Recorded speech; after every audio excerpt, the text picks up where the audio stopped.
Quelle mouche a piqué cet Américain, né en 1928 à Lexington, en Virginie, d'être un immense artiste du XXe siècle? Fils d'un très célèbre joueur de baseball américain, Edwin Parker Twombly, dit Cy Twombly, a suivi une formation classique. Dans sa ville natale, entre 14 et 18 ans, il se rend au cours du peintre Pierre Dora, un artiste espagnol, ancien élève du père de Picasso, installé là car il y a épousé une autochtone. Entre 1947 et 1949, il peaufine ses études aux Beaux-Arts de Boston, puis achève ce cycle entre 50 et 51 à l'Art Student League de New York. Il y rencontre le futur grand pop artiste Robert Rauschenberg, qui deviendra son amant.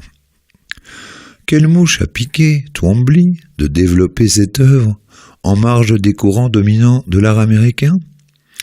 Jamais illustratrice, ni seulement abstraite, en retrait des débats sur la figuration, ce qui pourrait paraître formellement paradoxal.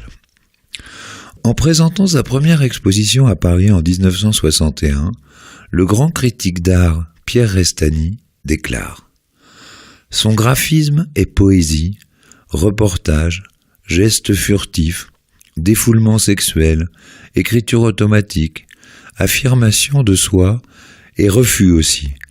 Il n'y a ni syntaxe, ni logique, mais un frémissement de l'être, un murmure qui va jusqu'au fond des choses. Cette peinture montre une grande diversité plastique. Elle est le règne de la non-maîtrise du geste.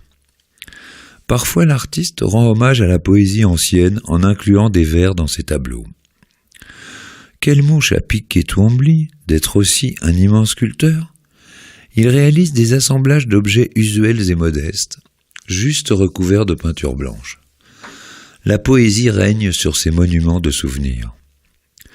Quelle mouche l'a piqué de réaliser aussi de merveilleuses photographies? En 2010, Twombly assiste à l'inauguration au musée du Louvre du plafond de 400 mètres carrés que l'État français lui a commandé pour orner la salle des bronzes grecs. Une merveille. Cy Twombly nous a quittés à 83 ans le 5 juillet 2011, à Rome. Il a vécu en Italie, terre d'inspiration s'il en est, une grande partie de sa vie.